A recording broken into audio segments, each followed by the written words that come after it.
আমাদের একজন চেয়ারম্যান জনাব তারেক রহমান বলে দিয়েছেন আমাদেরকে যে বিএনপির নাম বাংলায়া কেউ চাঁদাবাজি দখলবাজি করতে পারবে না।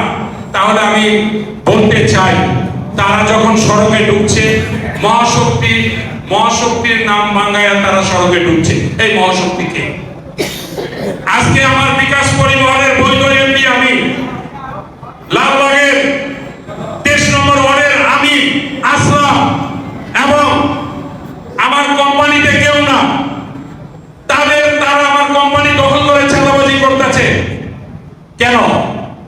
এই সাইফুল বাতেনের নেতৃত্বে, সাইফুল বাতেনের যে কোম্পানি তাদের কথা শুনতেছে না, সেই কোম্পানি কিনে সাইফুল সাধারণ সম্পাদক লেখে সিগনেচার করে মালিক সমিতি কইরা দিতেছে, অথচ ভয়ে কেউ কথা বলে না। আর আমি সেই ভয় পাই নাই বলে এইখানে আজকে উপস্থিত হয়েছি। হয়তো সাধারণ মালিকরা মনে করতেছে যে আমরা যদি কথা বলি আমাদেরকে রুটে রাখবে না, আমাদের কোম্পানি রাখবে না। তাই আপনাদেরকে আমি খুব দৃষ্টি আকর্ষণ করে বলছি, আপনারা ভয় পাবেন না, সবাই আমাদের সাথে ঐক্যবদ্ধ হন। আমরা সাইফুল বাতেনকে ওই ঢাকা সড়কে থাকতে দিব না।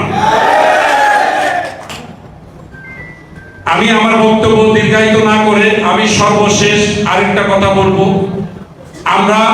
আমরা সাধারণ মালিকের নেতৃত্বে আমরা ওইখানে একটা প্রশাসক নিয়োগ চাই সরকারিভাবে।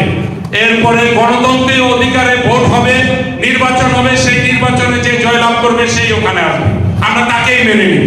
কিন্তু অবৈধভাবে জোর দখল চলবে না, চলবে না। এই বলে আমি আমার বক্তব্য এখানেই শেষ করছি।